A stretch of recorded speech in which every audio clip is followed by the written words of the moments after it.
여러분, 제 얘기 좀 잠시만 들어주실래요? 엄마, 저 왔어요? 항상 며느리 한서연은 저에게 친엄마처럼 살갑게 인사를 해왔습니다. 저는 외아들만 있어 늘 딸이 있는 집이 무척이나 부러웠습니다. 그래서 친딸처럼 불러주는 며느리가 한없이 이뻐 보였습니다. 미술관 기획자로 일했다던 서연이는 어쩜 그리 교양 있고 똑부러지기까지 한 1등 며느리감이라고 주위 사람들에게 늘 자랑했어요. 남편 일찍 여의고 저 하나만 바라보고 자란 민혁이에게는 과분한 복덩이다 싶었죠. 민혁이는 어릴 때부터 몸이 약해 용하다는 한의사에게 보약을 많이 지어다 먹였습니다. 대신 머리 하나만큼은 좋아서 각종 대회에서 상을 휩쓸 정도였습니다. 젊은 나이에 국내 굴지의 IT 기업 대표가 되어 남부러울 것 없이 성공했거든요. 그런 아들이 서연이와 함께 강남의 최고급 주상복합에 신혼살림을 차리고 알콩달콩 사는 모습을 볼 때면 제 평생의 시름이 다 씻겨나가는 것만 같았습니다. 정말 모든 것이 완벽해 보였어요. 하지만 언제부턴가 그 완벽한 그림에 미세한 균열이 보이기 시작했습니다. 아들 녀석의 안색이 눈에 띄게 나빠지기 시작한 겁니다. 전화를 걸면 늘 축 늘어진 목소리로 피곤하다는 말만 되풀이하더군요. 처음에는 성공한 젊은 사업가의 숙명 같은 스트레스련이 대수롭지 않게 넘기려고 했습니다. 하지만 날이 갈수록 그 정도가 심해지는 것이 느껴졌습니다. 며칠 전에는 수백억 원이 걸린 중요한 투자자 미팅 날짜를 통째로 잊어버려서 회사에 막대한 손해를 끼칠 뻔했다는 소리까지 들려왔죠. 컴퓨터 천재 소리를 듣던 아들이 자신의 인생이 걸린 일정을 그렇게 까맣게 잊는다는 것이 도무지 이해가 되지 않았습니다. 걱정이 되어 며느리 한서연에게 넌지시 물어보면 서연이는 언제나처럼 상냥하게 웃으며 제가 옆에서 영양제며 보약이며 꼬박꼬박 챙기고 있으니 금방 좋아질 거라 말하곤 했습니다. 그 싹싹한 대답에 안심해야 하는데도 이상하게 마음 한구석이 서늘해지는 기분을 떨칠 수가 없었죠. 그저 기우이길 바랐습니다. 70평생 아들 하나만 보고 살아온 늙은 어미의 노파심이길 바랐던 겁니다. 그러던 그날이었습니다. 아들의 공동 창업자이자 친형제나 다름없는 친구 준영 군에게서 다급한 전화 한 통이 걸려왔습니다. 민혁이가 회사의 1급 기밀이 담긴 휴대용 컴퓨터를 거래처 식당에 그냥 두고 오는 도저히 상식적으로 납득할 수 없는 실수를 저질렀다는 겁니다. 준영 군의 목소리에는 단순한 걱정을 넘어선 깊은 불안감이 서려 있었습니다. 그 전화를 끊는 순간 저는 더 이상 망설일 수가 없었습니다. 아들이 가장 좋아하는 전복죽을 듬뿍 끓여 곧장 아들네 집으로 향했습니다. 아들의 집은 현관 비밀번호를 누르고 들어서는 순간부터 싸늘한 적막감에 휩싸여 있었습니다. 제 아들 민혁이의 활기나 며느리 서연의 깔끔함은 어디에도 찾아볼 수 없었죠. 거실에 들어선 저는 제 눈을 의심했습니다. 최고급 이탈리아산 대리석이 깔린 바닥 위로 한서연이 그렇게 아끼던 명품 옷가지들과 가방들이 산더미처럼 널브러져 있더군요. 며칠은 좋기 묵은 듯한 배달 음식물 쓰레기 상자들이 식탁 위에 그대로 방치되어 역한 냄새마저 희미하게 피어오르고 있었습니다. 그 깔끔하고 완벽해 보이던 공간이 마치 야반도주 한 집처럼 변해버린 겁니다. 이게 대체 무슨 난리인가 싶어 일단 가져온 전복죽을 내려놓고 어지러운 현관부터 치우기 시작했습니다. 그런데 이런저런 잡동사니가 쌓여있는 현관 선반을 닦아내던 제 손끝에 차갑고 낯선 물체가 걸렸습니다. 그것은 한 번도 본 적 없는 외제 자동차의 스마트키였습니다. 선명하게 새겨진 삼지창 문양. 제 아들 민혁이는 평생 국산 차만 고집해왔습니다. 이게 왜 여기에? 심장이 불길하게 쿵 하고 내려앉는 것만 같았습니다. 아들의 것이 아니라면 이것은 낯선 누군가가 이 집에 드나들었다는 명백한 증거였습니다. 대체 이게 무슨 상황인지 머릿속이 하얗게 엉켜 들어가던 바로 그 순간이었습니다. 삐리릭, 삐리릭, 삐리릭. 정적을 깨고 현관 도어록이 해제되는 소리가 날카롭게 울려 퍼졌습니다. 심장이 목구멍까지 치솟는 것 같았습니다. 아직 이른 시간이 더욱 제 머릿속을 복잡하게 만들었죠. 아들일 리도 한서연일 리도 없었습니다. 그렇다면 누구란 말입니까? 저는 그 낯선 차 키를 손에 쥔 채 그 자리에 얼어붙었습니다. 누구든 간에 몰래 들어와 집안을 뒤지고 있는 듯한 지금. 이 모습을 보이면 서로 민망한 것을 떠나 무슨 오해를 살지 모를 일이었습니다. 저는 당황한 나머지 저도 모르게 가장 가까이 있던 안방으로 뛰어들어갔습니다. 숨을 곳을 찾던 제 눈에 거대한 킹사이즈 침대가 들어왔습니다. 망설일 틈이 없었죠. 저는 제 70평생에 가장 볼품없는 자세로 차갑고 어두운 침대 밑바닥으로 제 몸을 밀어 넣었습니다. 좁고 어두운 침대 밑 공간은 숨막히는 먼지로 가득했습니다. 저는 두 손으로 입과 코를 틀어막고 터져나오려는 기침을 필사적으로 참아냈습니다.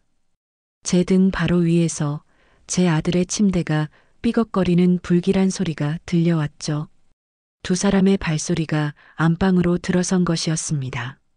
제 심장이 쿵, 쿵, 쿵 발소리에 맞춰 바닥으로 떨어지는 것만 같았습니다.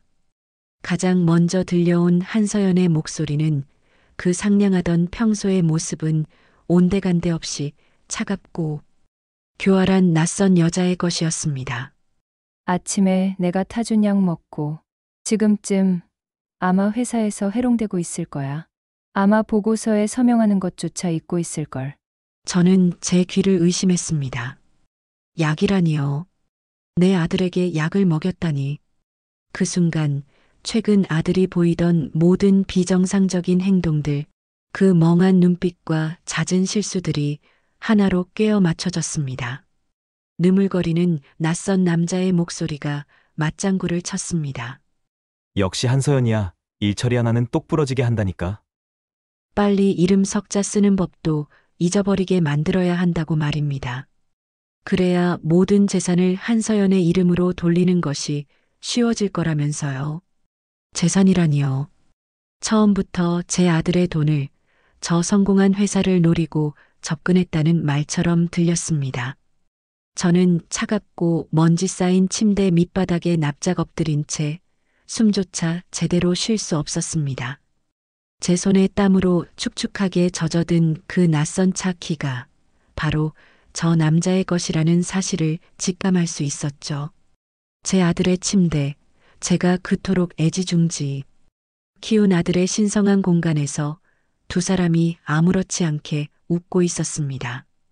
한서연은 뭐가 그리 즐거운지 콧노래까지 섞어가며 이민혁의 회사 지분을 언제쯤 자기 명의로 돌릴 수 있을지 남자와 은밀하게 속삭였습니다. 그 대화 한마디 한마디가 비수가 되어 제 심장에 박히는 것만 같았습니다. 대화는 거기서 그치지 않았습니다. 재산을 빼돌리는 것만으로는 만족할 수 없다는 듯 그 낯선 남자의 목소리가 한층 더 낮고 음산하게 깔리더군요. 이민혁의 성격상 모든 것을 빼앗긴 뒤 순순히 물러날 것 같지도 않고 나중에 약 기운에서 깨어나 정신을 차리면 모든 것이 골치 아파질 수 있다는 겁니다. 뒤탈 없이 이 모든 것을 완벽하게 끝내려면 역시 그 방법밖에 없다고 남자가 나직하게 속삭였습니다. 저는 그 방법이라는 말이 무엇을 의미하는지 몰라 마른 침을 삼켰습니다. 제발 제가 상상하는 그것만은 아니기를 빌고 또 빌었죠. 하지만 한서연은 잠시의 망설임도 없이 오히려 기다렸다는 듯이 대답했습니다. 그래서 오빠가 알아봤다는 그 등산 코스는 확실하냐고요. 인적이 드물고 감시 카메라도 전혀 없는 곳이어야 한다고 재차 확인까지 하더군요. 저는 그 순간 숨이 멎는 것 같았습니다. 등산 코스라니 절벽이라도 있다는 말입니까?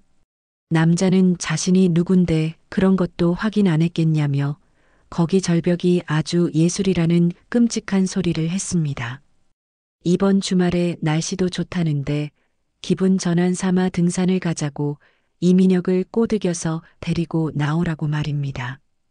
그러면 자신은 우연히 마주친 등산객인 척 뒤를 따르다가 이민혁의 등을 살짝만 밀어주면 모든 게 끝난다는 겁니다. 비극적인 실족사 얼마나 깔끔하냐면서요. 실족사. 저는 그 말을 듣는 순간 온몸의 피가 차갑게 식어버렸습니다. 이것은 단순한 사기나 횡령이 아니었습니다.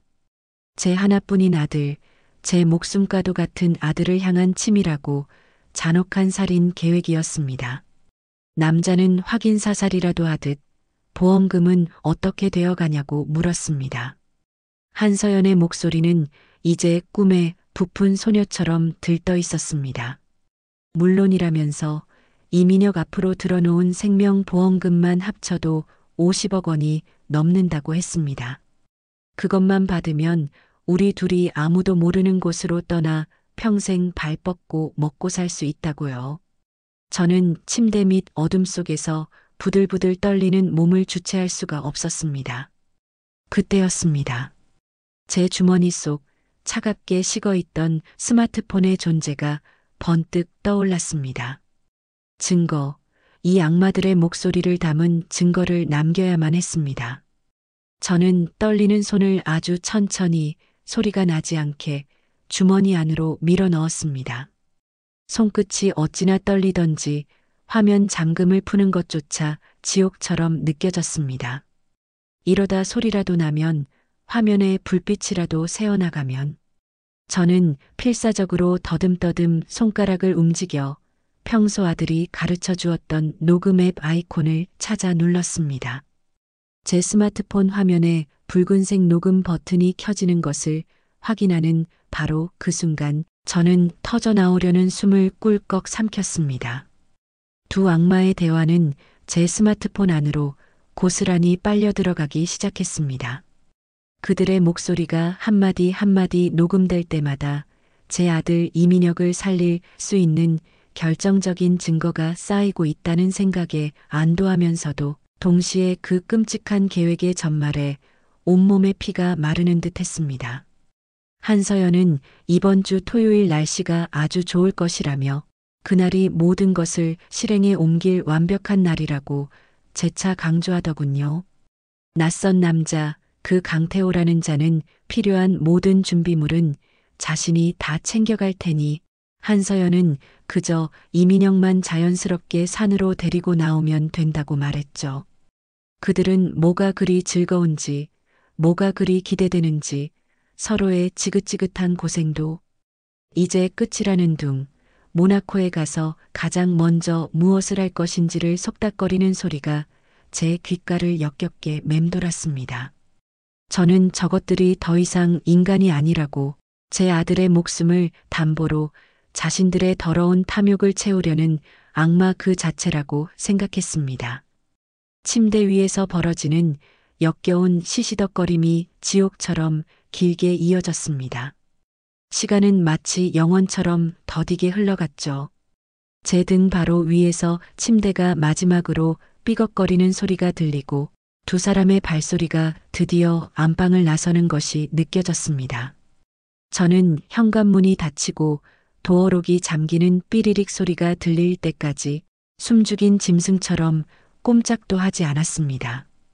혹시라도 무언가를 빠뜨리고 다시 돌아올지도 모른다는 극심한 공포 때문이었습니다. 몇 분이 지났을까요? 세상이 다시 고요해진 것을 확인하고 나서야 저는 뻣뻣하게 굳어버린 몸을 겨우 일으켜 침대 밑에서 기어 나왔습니다. 하마터면 그 자리에 주저앉아 비명을 지를 뻔했습니다. 온몸이 식은땀으로 축축했고 다리는 사시나무처럼 떨려 제대로 서 있을 수조차 없었죠.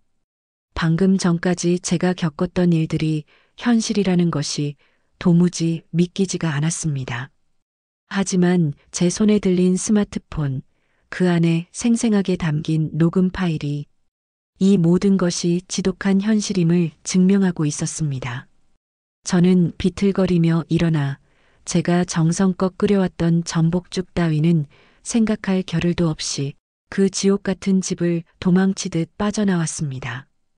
아파트 복도를 걸어 엘리베이터를 기다리는 그 짧은 순간조차 누군가 저를 쫓아오는 것 같은 환각에 시달려야 했습니다. 어디로 가야 할까요? 무엇을 해야 할까요? 머릿속은 온통 뒤죽박죽이었습니다. 경찰서로 달려가야 할까요? 아니었습니다. 저 교활한 한서연과 강태호는 분명 최고급 변호사를 사서 어떻게든 빠져나가려 할 겁니다. 음성이 조작되었다거나 악의적인 편집이라거나 무슨 핑계를 대서라도 말이죠. 그렇다면 아들에게 먼저 알려야 할까요? 그럴 수도 없었습니다. 지금의 이민혁은 약에 취해 심리적으로 완전히 아내에게 지배당한 상태였습니다. 제 말을 믿어주기는커녕 오히려 저를 이상한 사람으로 몰아가며 한서연에게 이 사실을 알려버릴지도 모르는 일이었습니다. 그때 제 머릿속에 단 한 사람의 얼굴이 떠올랐습니다. 제 오랜 친구이자 한때는 경찰서 강력반을 주름잡던 왕년의 베테랑 형사, 지금은 은퇴하고 작은 탐정 사무소를 운영하고 있는 오미숙. 미숙이라면 이런 끔찍한 상황에서 어떻게 해야 할지 가장 현명한 답을 내려줄 것만 같았습니다. 저는 떨리는 손으로 스마트폰을 꺼내 미숙이의 번호를 눌렀습니다. 전화기 너머로 들려오는 오미숙의 씩씩한 목소리에 저는 애써 참고 있던 눈물을 왈칵 터뜨리고 말았습니다. 그 길로 택시를 잡아타고 미숙이의 사무실로 향하는 내내 저는 차창 밖으로 스쳐 지나가는 풍경을 보며 하염없이 눈물만 흘렸죠. 제 아들 이민혁, 그 착하고 순하기만 하던 녀석이 어쩌다 저런 악마 같은 한서연에게 단단히 얽혀 이토록 끔찍한 꼴을 당하게 되었을까요? 모든 것이 처음부터 며느리의 실체를 꿰뚫어 보지 못한 제 탓인 것만 같아 가슴이 미어졌습니다. 사무실에 도착했을 때 저는 거의 탈진한 상태나 다름없었습니다. 미숙이는 제 꼴을 보더니 다른 것은 아무것도 묻지 않고 그저 따뜻한 물 한 잔부터 제 손에 쥐어주었습니다. 무슨 일인지는 모르겠지만 일단 이거 마시고 속 좀 진정시키라고 하더군요. 저는 그 따뜻한 물을 단숨에 들이켜고 나서야 겨우 마비되었던 입을 열 수 있었습니다. 그리고 조금 전 아들의 집, 그 차가운 침대 밑에서 겪었던 지옥 같은 시간들을 전부 털어놓았습니다. 아들에게 먹인 약 이야기, 낯선 남자 강태호와의 불륜, 그리고 제 아들의 목숨을 노린 끔찍한 살해 계획까지 전부 말입니다. 저는 떨리는 손으로 스마트폰을 건네 그 지옥 같은 대화가 고스란히 담긴 녹음 파일을 재생했죠. 사무실 안에는 한서연과 강태호의 목소리가 섬뜩하리만치 생생하게 울려 퍼졌습니다. 녹음을 듣는 동안 미숙이의 표정은 점점 굳어져 갔습니다. 웃음기 많던 평소의 얼굴은 온데간데없고 왕년의 강력반 형사답게 그 눈빛이 얼음장처럼 차가워지더군요. 녹음이 끝나자 미숙이는 한동안 아무 말도 하지 않았습니다. 그저 굳은 얼굴로 책상을 내려다볼 뿐이었죠. 한참의 무거운 침묵 끝에 미숙이가 입을 열었습니다. 정희야, 이건 정말 보통 일이 아니야. 저놈들 아주 질이 나쁜 상습범들이네. 미숙이의 목소리는 낮고 차가운 분노로 가득 차 있었습니다. 그리고 이 녹음 파일만으로는 부족하다고 했습니다. 저 교활한 것들은 분명 국내 최고의 변호사를 사서 이 녹음이 악의적인 편집이라거나 심지어는 제가 강제로 유도한 대화라고 우기며 법망을 빠져나가려 할 거라는 겁니다. 저것들을 완벽하게 올가미에 넣으려면 그 누구도 반박할 수 없는 확실한 물증이 필요하다고 했어요. 바로 한서연이 이민혁에게 매일 먹이고 있다는 그 정체불명의 약, 그리고 강태호가 언급했던 그 50억 원짜리 생명보험 계약서들. 그 두 가지만 우리 손에 넣으면 저것들은 살인 예비, 음모와 사기 혐의로 평생을 감옥에서 썩게 만들 수 있다는 겁니다. 하지만 그걸 어떻게 손에 넣는단 말입니까? 제가 다시 그 지옥 같은 집에 들어가는 것은 생각만 해도 온몸이 마비되는 것 같았습니다. 제 말에 미숙이는 잠시 생각에 잠기더니 이내 결심한 듯 제 손을 굳게 잡았습니다. 위험한 거 안다고 했습니다. 하지만 지금은 우리가 그 위험을 감수해야만 할 때라고요. 이민혁을 위해서라면 저 혼자 보내지는 않겠다고 약속했습니다. 미숙이 자신이 밖에서 망을 보고 무슨 일이 생기면 바로 대처할 수 있도록 모든 준비를 할 거라고 했습니다. 기회는 딱 한 번뿐이었습니다. 내일 두 사람이 모두 집을 비웠을 때를 노리는 겁니다. 다음 날 아침 저는 오미숙과 함께 아들네 아파트 주차장 구석에 세워둔 차 안에서 숨을 죽이고 있었습니다. 아침 일찍부터 시작된 잠복이었죠. 손바닥은 이미 축축하게 젖어 있었고 심장은 금방이라도 밖으로 튀어나올 것처럼 요동쳤습니다. 시간이 얼마나 흘렀을까? 아들 이민혁이 지하 주차장으로 내려오는 것이 보였습니다. 그런데 그 걸음걸이가 정상이 아니었습니다. 마치 짙은 안개 속을 헤매는 사람처럼 발을 질질 끌었고 눈은 반쯤 감겨 있었죠. 어젯밤 한서연이 말한 그 약 기운 때문임이 틀림없었습니다. 아들을 저 지경으로 만들어 놓고 어떻게. 분노가 치밀어 올랐지만 저는 입술을 깨물고 참아야 했습니다. 이민혁이 힘겹게 차를 몰고 주차장을 빠져나가고 30분쯤 지났을까요? 이번에는 며느리 한서연이 완벽하게 차려입은 모습으로 나타나더군요. 어젯밤 그 끔찍한 모의를 한 사람이라고는 도저히 믿기지 않을 만큼 우아하고 여유로운 태도였습니다. 한서연의 차까지 시야에서 완전히 사라진 것을 확인하고 나서야 미숙이가 제 어깨를 단단히 붙잡았습니다. 지금이라고 30분 안에 모든 걸 끝내야 한다고 했습니다. 저는 미숙이가 건네준 소형 무전기를 귀에 꽂고 떨리는 다리를 겨우 움직여 다시 그 지옥 같은 집으로 향했습니다. 현관문을 열고 들어선 집은 어제와 똑같이 어지럽고 싸늘했습니다. 시간이 없었죠. 저는 곧장 안방으로 향했습니다. 약과 보험 서류, 대체 어디에 숨겨두었을까요? 며느리의 화장대를 샅샅이 뒤졌지만 보이는 것은 값비싼 화장품들 뿐이었습니다. 그때 안방 구석에 놓인 한서연이 갤러리 기획자 시절에 썼다던 작은 작업 책상이 눈에 들어왔습니다. 그리고 그 책상 서랍. 가장 깊숙한 곳, 다른 미술용품들 사이에 자물쇠로 잠긴 작은 나무 상자가 하나 있더군요. 저는 가방에서 미리 준비해온 가느다란 실핀을 꺼내 떨리는 손으로 자물쇠 구멍을 더듬었습니다. 딸깍하는 작은 소리와 함께 상자가 열렸습니다. 그 안에는 라벨이 없는 작은 갈색 약병 하나가 들어 있었습니다. 그토사크 끔찍한 약물이었습니다. 저는 즉시 스마트폰을 꺼내 약병의 사진을 여러 장 찍었습니다. 다음은 보험 계약서였습니다. 보통 중요한 서류는 서재에 보관하기 마련이죠. 하지만 서재의 책장은 텅 비어 있었습니다. 그때 문득 어제 거실에 널브러져 있던 수많은 명품 가방들이 떠올랐습니다. 저는 옷방으로 달려가 가장 구석에 놓여 있던 가장 크고 비싼 가방의 지퍼를 열어보았습니다. 찾았습니다.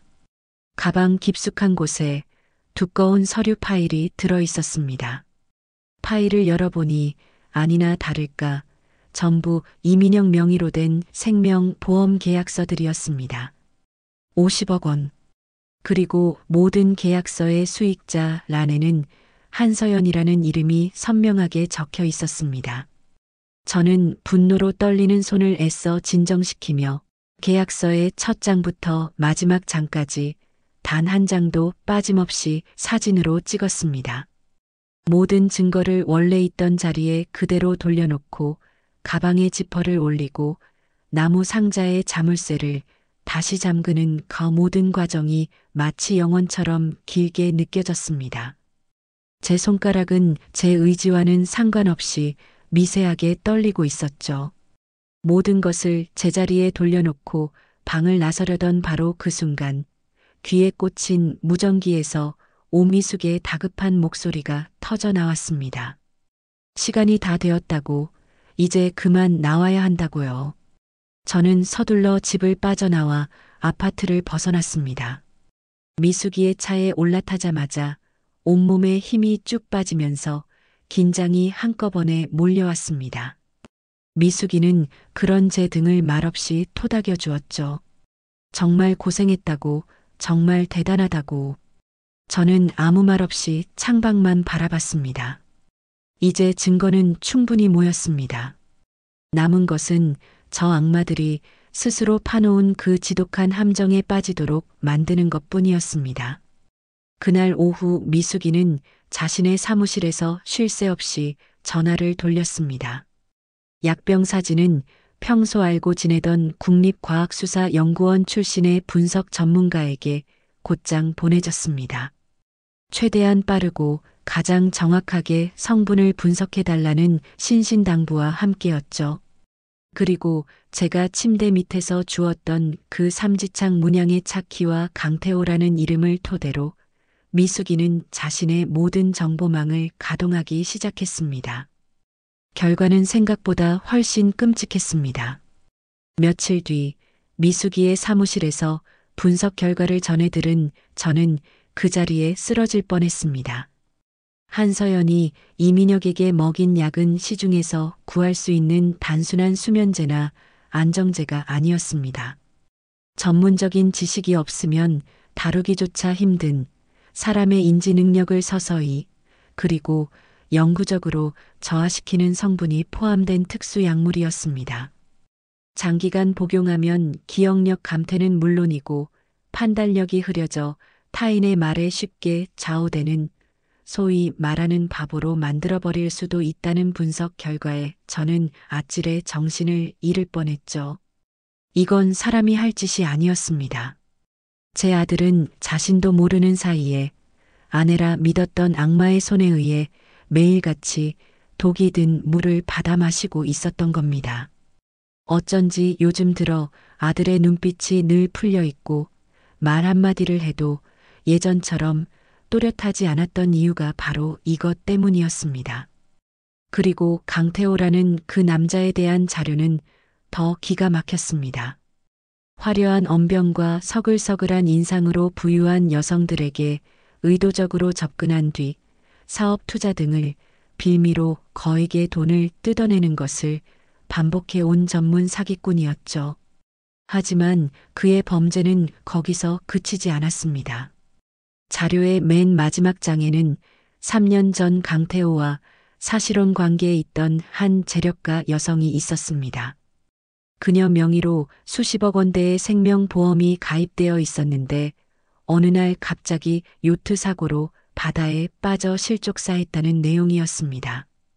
당시에는 단순 사고로 종결되었지만 그 거액의 보험금을 수령한 사람이 바로 강태호였습니다. 보험사에서도 뭔가 이상한 낌새를 느끼고 자체적으로 조사를 했지만 명확한 증거를 찾지 못해 결국 보험금을 지급할 수밖에 없었다고 하더군요. 똑같은 수법이었습니다. 강태호는 단순한 사기꾼이 아니었어요. 사람의 목숨을 담보로 거액의 보험금을 챙겨온 악마 중에 악마였던 겁니다. 그리고 제 며느리 한서연은 그런 악마와 손을 잡고 제 아들 이민혁을 다음 목표물로 삼은 것이고요. 미숙이는 이제 상황이 더 명확해졌다고 했습니다. 저놈들은 상습범입니다. 한번 해본 놈들이라 이번 계획도 아주 치밀하게 준비했을 겁니다. 어설프게 경찰에 신고했다가는 저것들이 법망을 교묘하게 빠져나갈 가능성이 높다는 거였죠. 특히 강태호 같은 놈은 자기가 어떻게 해야 처벌을 피할 수 있는지 아주 잘 알고 있을 겁니다. 그렇다면 이대로 보고만 있어야 하는 걸까요? 제 절망적인 물음에 미숙이는 제 손을 굳게 잡으며 단호한 눈빛으로 말했습니다. 아니라고, 보고만 있지는 않을 거라고 했습니다. 오히려 더 적극적으로 움직여서 저것들이 스스로 덫에 걸려들게 만들어야 한다고요. 저것들의 최종 목표는 이민혁을 사고로 위장해 해치고 보험금을 타내는 것. 그렇다면 우리는 저것들이 그 범행을 실행하는 바로 그 순간, 그 절벽에서 그들의 손을 덤치는 겁니다. 현행범으로 체포되게 만드는 거죠. 그렇게 되면 저 교활한 놈들도 더는 발뺌할 수 없을 겁니다. 그 어떤 변호사가 와도 소용없을 거라고요. 미숙이의 계획은 대담했지만 동시에 가장 확실한 방법이라는 생각이 들었습니다. 이제 주사위는 던져졌습니다. 저는 그날 밤 제 아들의 회사 공동 창업자인 준영 군에게 몰래 연락을 취했습니다. 아들의 친구인 준영 군은 다음 날 새벽 인적이 드문 한강둔치 주차장에서 저희를 기다리고 있었습니다. 차에서 내리는 제 얼굴을 보더니 준영 군은 그제야 제게 연락했던 것이 생각난 듯 어머님, 민혁이한테 정말 무슨 일이 있는 것 같다고 어제는 자기가 서명한 계약서조차 기억을 못하더라고 울상이 되어 말했습니다. 저는 그런 준영 군을 차마 똑바로 쳐다볼 수가 없었죠. 오미숙이 대신 차 문을 닫고 우리가 오늘 준영 군을 보자고 한 이유를 차분히 설명하기 시작했습니다. 그리고 저는 그 지옥 같은 녹음 파일을 준영 군의 손에 들린 스마트폰으로 전송했습니다. 차 안에서 녹음을 듣는 준영 군의 어깨가 가늘게 떨리는 것이 보였습니다. 세상에, 이게 다 사실이라고요? 준영 군의 얼굴은 하얗게 질려 있었습니다. 그 똑똑하고 냉철하던 청년이 제 아들의 가장 친한 친구가 눈앞의 진실을 감당하지 못하고 충격에 빠진 모습이었죠. 준영 군은 이내 분노로 주먹을 쥐었습니다. 어쩐지 이상했다고 했습니다.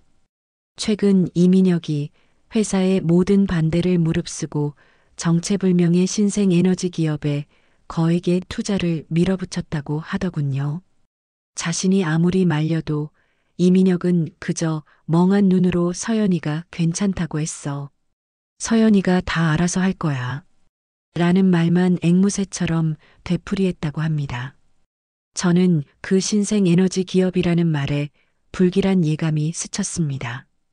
오미숙이 즉시 그 회사의 상호를 물었고 준영 군이 태블릿 기기로 보여준 그 이름은 생전 처음 들어보는 낯선 이름이었습니다. 미숙이는 그 자리에서 자신의 정보원을 통해 그 회사의 뒷조사를 시작했습니다. 그리고 불과 1시간도 채 되지 않아 충격적인 사실이 드러났죠. 그 회사는 불과 몇 주 전에 설립된 완벽한 유령 회사였습니다. 서류상의 대표는 전혀 다른 사람이었지만 그 회사 명의로 개설된 법인 통장의 실소유주, 그 돈이 흘러 들어가는 종착지는 바로 강태호, 그 악마의 이름이었습니다. 저것들은 이민혁의 목숨을 담보로 한 50억 원의 보험금뿐만 아니라 제 아들이 평생을 바쳐 이룩한 회사의 자금까지 통째로 빼돌릴 계획을 동시에 세우고 있었던 겁니다. 이제 모든 증거의 조각들이 하나로 맞춰졌습니다. 살인 예비 음모, 보험 사기, 그리고 거액의 업무상 횡령까지.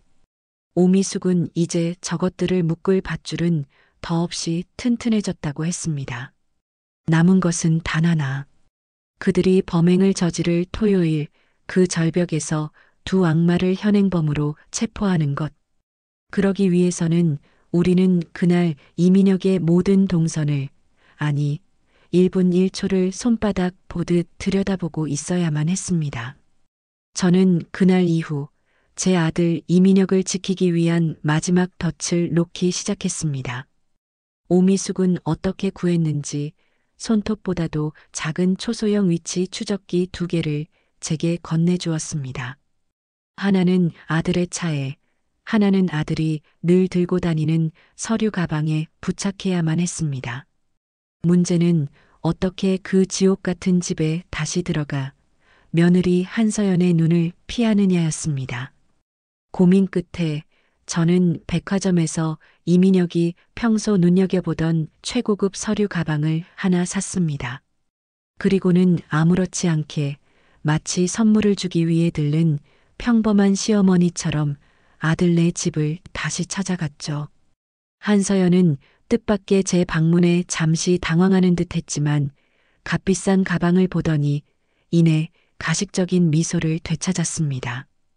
어머님도 참 이렇게 비싼 걸 다 사오셨냐며 호들갑을 떨더군요. 저는 그 틈을 놓치지 않았습니다. 한서연이 잠시 주방으로 물을 가지러 간 그 찰나의 순간 저는 떨리는 손을 재빨리 움직여 새 가방의 가장 안쪽 눈에 띄지 않는 주머니 속에 첫 번째 위치 추적기를 단단히 부착했습니다. 아들의 차에는 새 가방이 아들 차와 잘 어울리는지 보자는 핑계를 대고 함께 주차장으로 내려갔습니다. 이민혁은 그날도 약에 취해 멍하니 제 뒤를 따라올 뿐이었죠. 저는 아들이 한눈을 파는 사이 운전석 밑 가장 깊숙하고 어두운 곳에 두 번째 추적기를 성공적으로 설치했습니다. 집으로 돌아온 저는 곧장 스마트폰에 관련 앱을 설치했습니다. 화면에는 2개의 붉은 점이 선명하게 표시되었죠. 이제 저는 24시간 내내 제 아들의 동선을 손바닥 보듯 들여다볼 수 있게 된 겁니다. 그리고 마지막으로 저는 한서연에게 결정적인 미끼를 던졌습니다. 일부러 전화를 걸어 아주 걱정스럽다는 목소리로 말했습니다.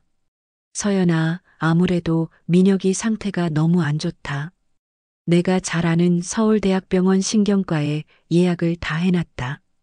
다음 주 중에 시간 내서 머리부터 발끝까지 정밀 검사 싹 받아보게 해야겠다. 수화기 너머로 한서연이 숨을 헙 하고 들이켜는 소리가 들렸습니다. 병원 검사, 특히 뇌 정밀 검사를 받게 되면 그동안 아들에게 투여했던 약물 성분이 발각될 것이 뻔했기 때문이죠. 한서연은 당황한 목소리로 요즘 피곤해서 그런 거라며 저를 말렸지만 저는 단호하게 못을 박았습니다.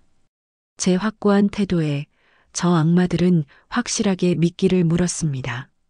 그날 저녁부터 스마트폰 속 붉은 점들이 바쁘게 움직이기 시작했습니다. 아들의 차가 강태호의 차와 함께 시외의 한적한 산 주변을 맴도는 것이 똑똑히 포착되었죠. 오미숙은 지도를 펼쳐놓고 그곳을 가리켰습니다. 여기야, 정이야. 인적이 드물고 절벽 코스가 있는 곳. 저것들이 사전 답사를 하고 있어. 범행 장소가 틀림없어. 결전의 날인 토요일 아침이 밝았습니다. 저는 동이 트기도 전에 잠에서 깨어나 아들 이민혁을 위한 마지막 아침 식사를 준비했습니다. 등산 간다면서 가기 전에 엄마가 끓인 해장국 든든하게 먹고 가야 한다는 핑계였죠. 아들네 집에 도착했을 때 며느리 한서연은 이미 분주하게 움직이고 있었습니다. 저를 보더니 그녀는 화들짝 놀라면서도 애써 태연한 미소를 지어 보였습니다. 어머님, 이렇게 아침 일찍 어쩐 일이시냐고요. 저는 태연하게 웃으며 부엌으로 들어가 제 눈앞에서 그 마지막 만찬이 차려지는 것을 지켜봤습니다. 제 눈은 한서연의 손 하나하나를 놓치지 않고 쫓았습니다. 그녀는 제가 보는 앞에서도 아무렇지 않게 이민혁이 마실 물컵에 그리고 제가 끓여간 해장국 그릇에 몰래 그 하얀 가루를 타는 것을 제 눈으로 똑똑히 보았습니다. 저것이 바로 제 아들을 무기력하게 만들 마지막 약일 겁니다. 저는 분노로 떨리는 주먹을 식탁 밑에서 단단히 쥐었습니다. 잠시 후 잠에서 깬 이민혁이 비틀거리며 식탁에 와서 앉았습니다. 약 기운에 취해 멍하니 앉아있는 아들을 한서연은 교묘하게 부추겼습니다. 여보, 어서 준비해. 오늘 날씨 정말 좋대. 오랜만에 우리 둘이 상쾌한 공기 마시고 오자. 그러면 당신 머리 아픈 것도 싹 나을 거야. 아들은 마치 꼭두각시처럼 아무런 의심 없이 독이 든 해장국을 받아먹고 며느리의 손에 이끌려 현관을 나섰습니다. 어머님, 저희 다녀올게요. 한서연은 현관을 나서며 제게 세상에서 가장 해맑은 미소를 지어 보였습니다. 저는 그 악마의 미소를 등 뒤로 한 채 즉시 오미숙에게 전화를 걸었습니다. 지금 놈들이 집에서 출발했다고, 예상대로라고. 이미 저와 미숙이는 모든 준비를 마친 상태였습니다. 미숙이가 미리 연락해둔 미숙이의 경찰 후배 최 반장님 팀이 현장에 모두 잠복해 있었죠. 저와 미숙이는 놈들의 차를 일정 거리를 두고 따라가면서 동시에 최 반장님과 무전으로 상황을 공유했습니다. 1시간쯤 달렸을까 차는 저희가 예측했던 그 외딴산 입구에 도착했습니다. 저와 미숙이는 놈들의 눈에 띄지 않도록 등산로 입구에서 조금 떨어진 언덕 위 최 반장님이 마련해 둔 지휘본부로 향했습니다. 그곳에는 이미 사복 차림의 형사 2명이 망원경과 무전기를 들고 잠복해 있었죠. 저는 형사가 건네준 망원경으로 등산로를 내려다보았습니다. 심장이 터질 것처럼 두근거렸습니다. 얼마 지나지 않아 등산로 아래쪽에서 제 아들 이민혁과 한서연의 모습이 나타났습니다. 이민혁은 약 기운 때문에 걷는 것조차 힘겨운지 연신 비틀거렸고 한서연은 그런 아들을 부축하는 척하며 계획된 범행 장소인 절벽 쪽으로 교묘하게 이끌고 있었습니다. 잠시 후 그들의 뒤쪽으로 모자를 푹 눌러 쓴 한 남자가 나타났습니다. 강태호였습니다. 그는 등산객인 척 거리를 두고 두 사람의 뒤를 은밀하게 밟고 있었죠. 마침내 세 사람이 절벽 바로 앞 공터에 도착했습니다. 여보, 우리 여기서 잠깐만 쉬었다 가자. 경치 정말 좋다. 한서연은 이민혁을 절벽 가장자리의 벤치에 앉혔습니다. 그리고는 주변을 한번 쓱 둘러보더니 뒤따라온 강태호를 향해 눈짓으로 미세한 신호를 보냈습니다. 강태호가 천천히 이민혁이 앉아있는 벤치 뒤쪽으로 접근하기 시작했습니다. 마치 먹잇감을 노리는 하이에나처럼 그의 눈빛은 차갑고 번뜩였습니다. 제 심장이 멎는 것 같았습니다. 손에 쥔 무전기가 땀으로 축축하게 젖어들었습니다. 이제 단 한 걸음. 강태호의 손이 제 아들의 어깨에 닿으려는 바로 그 찰나의 순간 저는 무전기에 대고 비명처럼 외쳤습니다. 지금입니다. 덮치세요. 제 신호와 동시에 세상은 거대한 함성으로 가득 찼습니다. 꼼짝 마. 경찰이다. 등산객으로 위장해 있던 형사들이 사방에서 약속이라도 한 듯 뛰쳐나와 순식간에 현장을 포위했습니다. 강태호는 아들을 밀치려던 자세 그대로 그 자리에 굳어버렸고 한서연은 비명을 지르며 하얗게 질린 얼굴로 주저앉았습니다. 당신을 살인미수 및 살인예비음모 현행범으로 체포합니다. 최 반장님의 우렁찬 목소리가 산 전체에 울려 퍼졌습니다. 형사들이 순식간에 두 악마의 양팔을 꺾어 차가운 수갑을 채웠습니다. 언덕 위 지휘본부에서 저는 그 모든 광경을 망원경 너머로 지켜보며 그 자리에 주저앉아 한참을 울었습니다. 모든 것이 끝났다는 안도감과 제 아들 이민혁이 겪어야 했던 그 끔찍한 배신에 대한 슬픔이 한꺼번에 몰려와 제 몸을 짓눌렀죠. 오미숙이 아니었다면 저는 아마 그 자리에 주저앉아 해가 질 때까지 울었을지도 모릅니다. 미숙이는 제 등을 단단히 받쳐주며 저를 일으켜 세웠습니다. 정희야, 이제 일어나야 해. 아직 모든 게 끝난 게 아니야. 내려가서 민혁이 곁을 지켜줘야지. 산 아래는 이미 경찰 통제선이 쳐져 있었고 구급차와 경찰차들이 요란하게 불빛을 밝히고 있었습니다. 저는 통제선 너머 구급차 옆에 멍하니 앉아 있는 이민혁을 발견하고는 한달음에 달려갔습니다. 진서가 괜찮아. 어디 다친 데는 없어. 제가 아들의 어깨를 붙잡고 흔들자 이민혁은 초점 없는 눈으로 저를 올려다봤습니다. 엄마, 이게 어떻게 된 일이야? 왜 서연이가? 아들은 아직도 눈앞의 현실을 받아들이지 못하고 있었죠. 약 기운과 충격으로 인해 상황 판단이 제대로 되지 않는 듯 했습니다. 바로 그때 수갑을 찬 채 형사들에게 끌려가던 한서연이 저를 발견하고는 악을 쓰기 시작했습니다. 어머니가 꾸민 짓이죠. 그렇죠. 우리 이간질하려고 이런 짓까지 벌이신 거죠. 그녀는 마치 모든 것이 제 탓인 양 억울하다는 듯이 울부짖었습니다. 하지만 저는 더 이상 예전처럼 당하고만 있는 약한 문정이가 아니었습니다. 저는 제 아들의 앞을 가로막고 서서 차갑고 단호한 목소리로 한서연을 쏘아붙였습니다. 그 더러운 입 닥치거라. 내가 내 아들에게 무슨 짓을 했는지 나는 다 알고 있다. 내 악마 같은 연극은 이제 끝났어. 경찰서에서 모든 조사가 시작되었습니다. 제 아들 이민혁은 극심한 정신적 충격으로 인해 정상적인 진술이 어려운 상태였기 때문에 오미숙과 제가 그동안 모아왔던 모든 증거들을 최 반장님께 제출했습니다.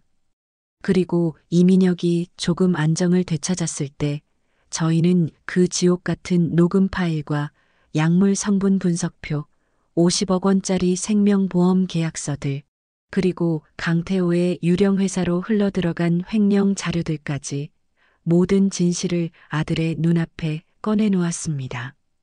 모든 것을 알게 된 이민혁은 그 자리에서 어린아이처럼 목 놓아 울기 시작했습니다. 자신이 그토록 사랑하고 믿었던 아내가 자신의 모든 것을 파괴하려 했던 악마였다는 진실을 그는 더 이상 감당할 수 없었던 겁니다. 저는 그런 아들을 아무 말 없이 끌어안고 함께 울었습니다. 재판은 일사천리로 진행되었습니다. 모든 증거가 현장에서 나왔고 강태호의 과거 요트 사고 피해자 유가족까지 증인으로 나서면서 두 악마가 빠져나갈 구멍은 어디에도 없었습니다. 법정에서 판사는 그들의 죄목을 하나하나 열거하며 그들의 범행이 얼마나 반사회적이고 악랄했는지를 엄중한 목소리로 꾸짖었습니다. 피고인 한서연, 피고인 강태호에게 각각 징역 30년이라는 무거운 형이 선고되었습니다.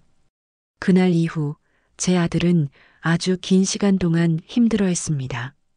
끔찍한 배신감과 모든 것을 의심 없이 믿었던 자기 자신에 대한 자책감에 방 안에 틀어박혀 나오지 않았죠.